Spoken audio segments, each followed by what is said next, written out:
रही, नहीं तो काल चाहता है कि ये नास्तिक हो जाए, भक्ति में इनकी रुचि रहे नहीं।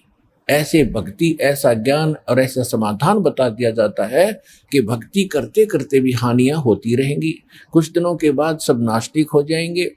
लेकिन सतयुग त्रेता द्वापर में पुण्यकर्मी प्राणी जन्म लेते हैं, वो चाहे कुछ भी साधना कर रहे हैं, किसी भी देव की कर रहे हैं, लेकिन उनके पुण्य मिल रहे होते हैं प्रारब्ध के, और वो मान बैठते हैं कि हम जो पूजाएं कर रहे हैं इससे हमें लाभ हो रहा है, या भूल लगी रही अभी तक।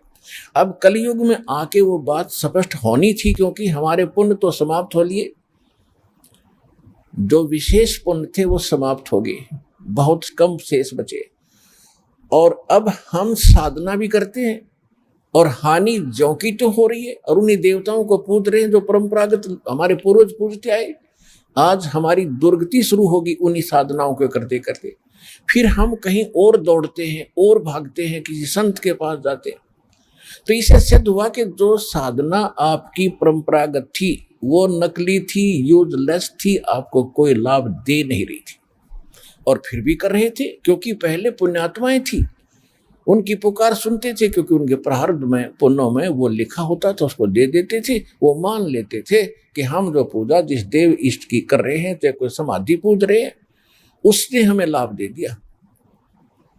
और अब कलयुग में मालिक को पता था कि ये भी समस्या हल हो जाएगी, ये पूज पाज के छक लेंगे और कोई लाभ होगा नहीं, फिर ये भटकते फिरेंगे और ठग लेंगे सब संत इनको, तब मेरा दास जाएगा 5505 जो वर्ष बीत जाएंगे कलयुग का, सबको सुख देगा, पहचान बता देगा हु इज गॉड, और क्या करता है भगवान, ये सुख देता है भगवान जिसको हम भूल चुके थे। अब परमात्मा के ज्ञान को किसी ने सुना नहीं, सत्य को माना नहीं, तो परमात्मा के पास तो बहुत साधन है, बहुत से तरीके हैं। कहते 100 छल छिद्र मैं करूं अपने जन के काज, हिरण्यकशिपु जो मार दूं मैं नरसिंह धर लूं साजो। अब परमात्मा तो परिपूर्ण होते हैं अपनी भक्ति, अपनी शक्ति से। अब जैसे चंदन का पेड़, चाहे लकड़ी भी कहीं पड़ी हो, उसका स्वभाव है महक देती है, सुंदर महक देती है, लुभावनी महक उससे निकल रही होती है, सुगंध होती है। ऐसे ही परमात्मा के आसपास जहां भी कोई भक्त निकट आता था उसको अजब शांति मिलती थी।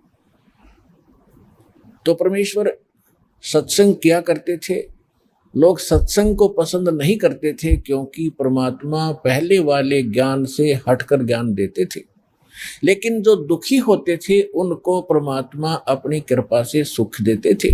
वो सुखी हुए व्यक्ति 20 व्यक्तियों को जाकर बताते थे, भावनी महक उससे निकल रही होती, सुगंध होती है। ऐसे ही परमात्मा के आसपास जहां भी कोई भक्त निकट आता था उसको अजब शांति मिलती थी। तो परमेश्वर सत्संग किया करते थे। लोग सत्संग को पसंद नहीं करते थे क्योंकि परमात्मा पहले वाले ज्ञान से हटकर ज्ञान देते थे, लेकिन जो दुखी होते थे उनको परमात्मा अपनी कृपा से सुख देते थे।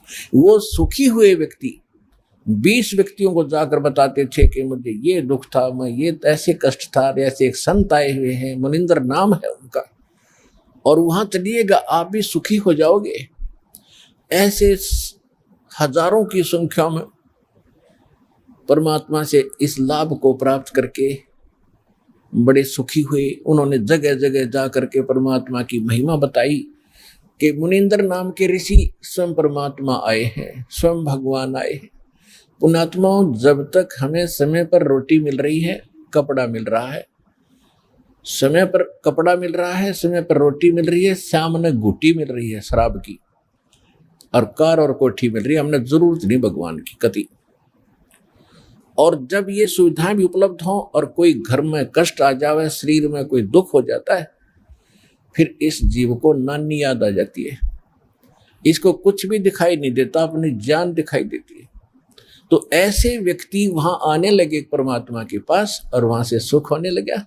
फिर उनको कुछ भी दिखाई नहीं देता था मुनिंदर जी के अतिरिक्त उस पृथ्वी पर।